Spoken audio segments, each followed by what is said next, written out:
Hey guys, so this is technically a part 2 on how I frame my signs, and I'm going to show you the assembly portion. So I already have my backer cut out and my frame ready to go. So if you don't know how to do the rabbets on your frames, make sure to check out my previous video first, and I'll make sure to link that below so that you can find it easily too. So I'm going to show you how to attach these together and how I attach it to my sign, and I'm also going to show you how I do an inside frame. So I do want to mention this is one of many ways that you can attach your frame to your sign. In my first video, I did show you one way. This is how I've been doing it more recently. I find they kind of line up a little bit better if I assemble the frame first and then drop my backer in. So it's totally up to you. The other thing that I want to mention is not everybody likes the clamps I'm going to use. These do kind of make little holes in your signs, but I find that they pull the corners really tight. So that's what I like about them. As you can see, I'm using a barn wood frame, so I'm not too worried about those holes because you're not going to be able to see them at all with this reclaimed wood. But again, just like everything here, this is totally up to you. I like how these work. I'll link them below, so you will have to figure out for yourself which way you like the best. So I am going to use my backer as a bit of a guideline, but I'm not actually going to glue the frame to the sign.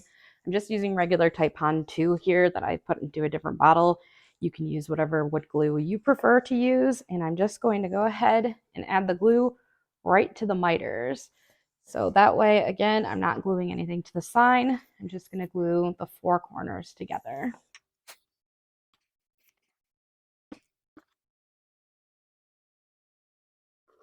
And then the clamps come with this little doohickey so that you can just clamp them right on.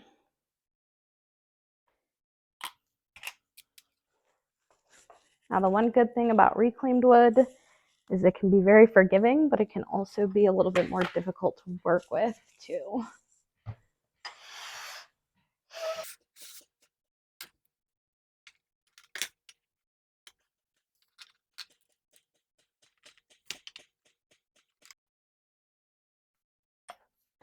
So it's all clamped on, and I'll show you what the back side looks like. So as you can see, for the most part, they're pretty tight and looking pretty good. I'll clean this all up when it's finished. I'm not going to take my backer out because now I'm going to show you guys how I do my inside frame. So the easiest way to do this is that your longest side of your miter is going to be the exact same length of the inside portion of the sign here. So from here to here, that's what size you want your board to be. So I go ahead and I cut all four boards straight to the exact size of where I want them to sit inside. So I'm going to go ahead and do that, and then I'm going to cut the miters. So I'll show you how to do that, but it's actually very easy. So I know that I'm going to need two that are this length and two going that way. But you want to make sure that they fit perfectly, so you might have to go back and trim. So now, as you can see, I have four pieces and they all fit inside perfectly. So then I'm going to go and set my saw to 45 degrees, and all you have to do is cut the miters, so you don't have to measure at all. All you have to do is cut the angle, and that's going to be your inside frame.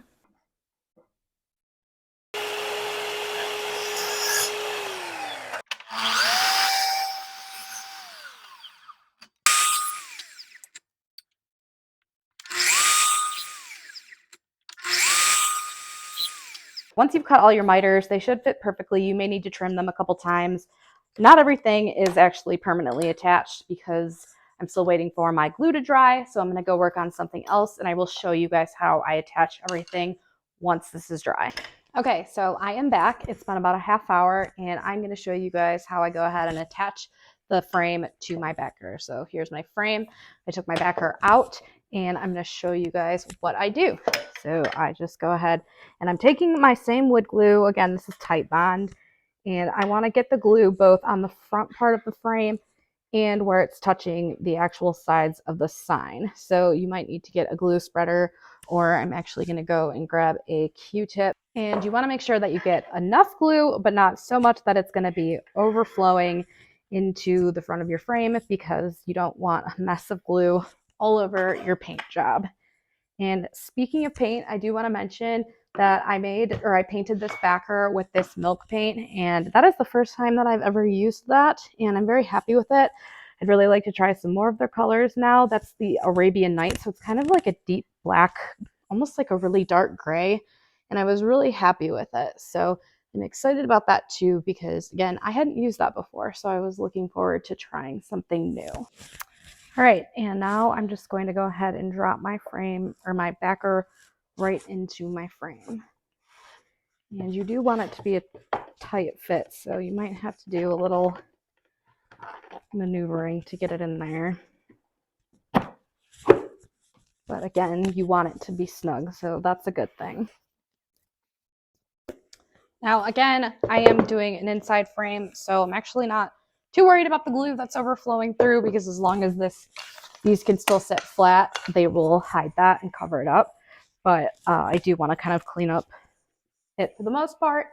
And now I grab my nail gun, and this is where you want to be careful. So I'm just going to shoot some brad nails in so that it kind of acts as a clamp to hold this to the face of my frame.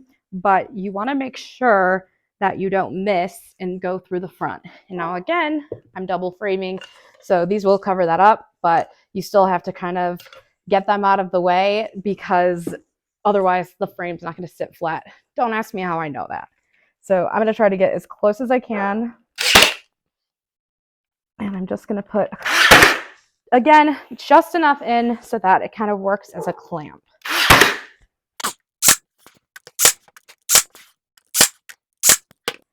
And none of them came through the front, so that's a good thing. And so now I just need that glue to dry, but I can go ahead and assemble these. And I'm just leaving my clamps on for right now because I'm not 100% positive my glue from earlier is dry. So I figured they're just kind of holding everything in place while I continue to work on this. So you can take them off if you're confident that your glue is dry, but I'm just leaving them on because it's not hurting anything for them to be there. So I'm just going to go ahead and glue these right down. So basically when I make my inside frames, it's just kind of like an inner mat board kind of. I just glue them right on top, and you kind of have to plan for this. So you need to know what size you're putting on because you don't want to forget and size out whatever is going on your sign and then make an inside frame and have that not fit. Sometimes I just do these for fun and it'll be like a last minute idea to make the inside frame because I'll have the extra piece from the rabbit and I'm like, oh, that'll be perfect. But then I realize I've already cut whatever is going on my sign and it wouldn't fit in this space. So again, you really got to plan for that or make your backer before you cut out the center point of your sign. So, and now this part isn't completely necessary. It's up to you, but I'm taking my 22 gauge pin nailer, which you can barely see the nails, and I'm just going to put a couple of these right through here, and just going to go like that to reinforce it. And now I'll go ahead and take my clamps off. And now I like to do dowels. And if you follow me on Instagram, you've probably seen my dowel videos. I've actually done a short tutorial on making dowels and posted it on Instagram. I'll show you guys how I do that, but I'm going to do that next. And here's what this looks like. Super cute. Like I said, the dowel step is completely up to you if you want to reinforce this further. I think that, wood moves. So in the future, especially this reclaimed wood, it might move in the future. So I like to use the dowels as reinforcement. And after it's all said and done, between the rabbits and the small bits of nails and the dowels, you've got a really, really sturdy frame and a really strong sign. So I'm going to let this dry for just a few minutes before I go ahead and move on to that, but then I'll show you how I do that too. Okay, so like I said, I have shown this process a few times. It usually results in people telling me to use a jig, use clamps. I'm not going to do that. If you would prefer to, I would go ahead and give that a try if that's what works easier for you. I'm using a reclaimed wood frame, so I'm not going to use a jig. If I'm using fancy hardwoods or something like that, sometimes I'll go with splines instead of dowels just to make it look a little bit nicer. But I am going to show you guys how to do the dowel method. And again, this is just for reinforcement, and I think it adds a little something else to the sides. It looks nice. Now, the one thing that you want to make sure that you do is we're just going to drill right through the corners, right through the frame. So it was a little bit scary because we are going to take a drill right through the frame that we just spent all of that time assembling. But it's usually not too bad. So the one thing that I do want to mention is you just want to make sure that you want to drill through and out on the same side. So I'm just going to start here, and I want to make sure I'm coming out this way and out this way, because usually the one that you're coming out is a little bit more angled than the one that you're going in, so that way they kind of match up. So I'm just going to go ahead, and again, everybody tells me to use clamps, but I don't. And I'll just like that. And I'm going to do the same thing on this side. And I'm going to flip it around. I also forgot to mention I am using birch towels, and they are 3/16. That is the size I usually use. I had to think about that.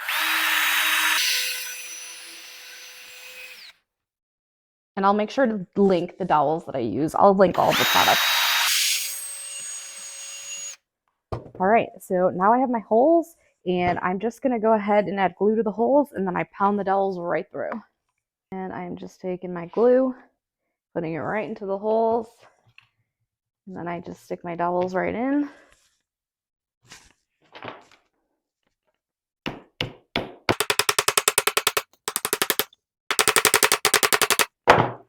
And that's what they look like, and I clean up any glue.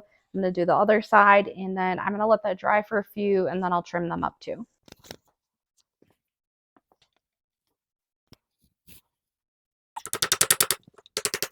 And again, this isn't the only way that there is to reinforce miters. You could use splines. You could just leave them if you prefer, but I like to use these. It's easy, and again, it's going to make for a really strong frame. Now, most people would use a hand saw, but I just like to take it right over to my scroll saw and slice these right off.